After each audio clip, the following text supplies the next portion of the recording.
Hello everyone, welcome back to the channel. I hope you guys are doing extremely fine. तो आज की video में हम classical problems of synchronisation करने वाले हैं जो कि बहुत इंपॉर्टेंट है। हमारे पास टोटल 3 तरह की क्लासिकल प्रॉब्लम्स होती हैं। तो आज हम पहली सॉल्व करेंगे, उसको डिटेल में देखेंगे कि इसको क्या होता है और डिटेल में इसको सॉल्व करेंगे।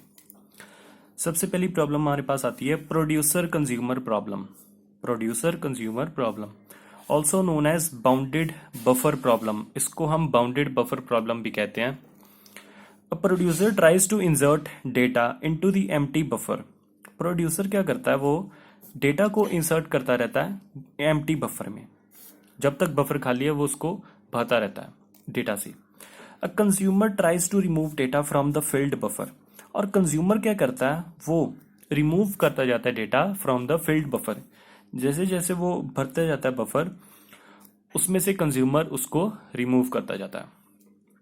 मतलब यही है कि प्रोड्यूसर क्या करता है, प्रोड्यूसर बनाता जाता है और कंज्यूमर उसको कंज्यूम करता रहता है। It is very much clear from its name, producer consumer. तो यहां से वो क्लियर हो जाता है। तो इसमें टोटल 3 सीमाफोर्स हम यूज करते हैं। 3 सीमाफोर्स आर यूज्ड।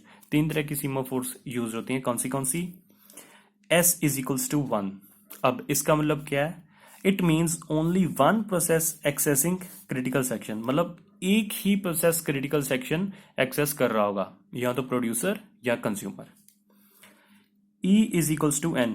E का मतलब जो बफर है वो एम्प्टी है, और N का मतलब साइज ऑफ बफर। बफर का कितना साइज है, ये सेकंड हो गया। और third, F is equals to 0।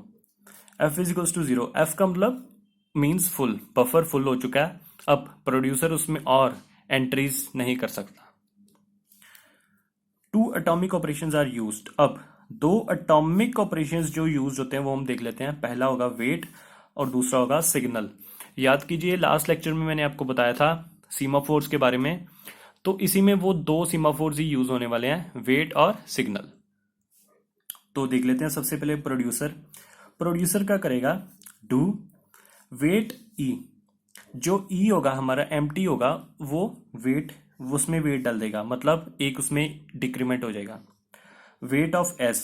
अब क्या करेगा, वेट ऑफ एस, एस को भी डिक्रीमेंट कर देगा। मतलब क्रिटिकल सेक्शन पूरा खाली कर देगा।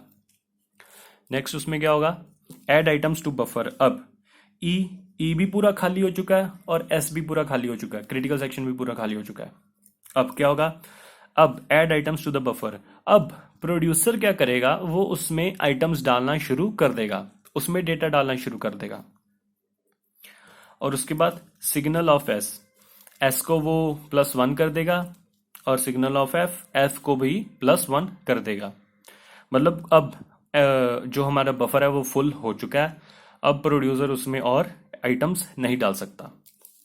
वाइल ट्रू, ये हमने यहाँ पर लूप टर्मिनेट कर दी। तो प्रोड्यूसर का काम आपको पता चल गया कि उसने सबसे पहले एम्प्टी कर देना है बफर को और उसमें अपना डेटा इनपुट कर देना है। ये हो गया हमारा प्रोड्यूसर का काम। अब कंज्यूमर क्या करेगा, डू वेट ऑफ एफ। अब वो एफ को पहले खाली करेगा। कंज्यूमर ने तो कंज्यूम करना ना। अब बफर जो पूरा भर चुका था उसमें उसने एक का डिक्रीमेंट कर देना है, क्योंकि यहाँ पर वेट लिखा हुआ है। तो उसमें वो एफ खाली करेगा और वेट ऑफ एस, एस को भी वो खाली कर देगा।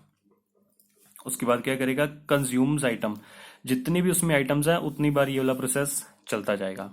और उसके बाद क्या कर देगा, सिग्नल ऑफ एस, कि सिग्नल में वो भर देगा। मतलब भर देगा नहीं, मतलब जो बफर उसने आइटम्स कंज्यूम कर ली हैं, अब वो पूरा बफर खाली हो चुका है, वो वापस किसको देगा, प्रोड्यूसर को। सिग्नल ऑफ ई में भी वो एक +1 कर देगा, ताकि वो जो प्रोड्यूसर है वो उसको फिर से यूज कर सके।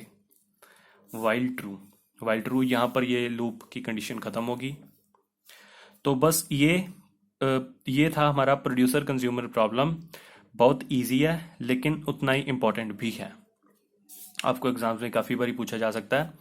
तो ये इजी तो है, साथ साथ में ये बहुत इंपॉर्टेंट भी है। तो मैं चाहता हूँ आप इसको अच्छे से याद कीजिए अपनी नोटबुक पे लिख के। तो बस आज की वीडियो के लिए हम इतना ही रखते हैं। नेक्स्ट लेक्चर में हम इसकी सेकंड क्लासिकल प्रॉब्लम देखेंगे। तो बस आज के लिए हम इतना ही रखते हैं। Thank you.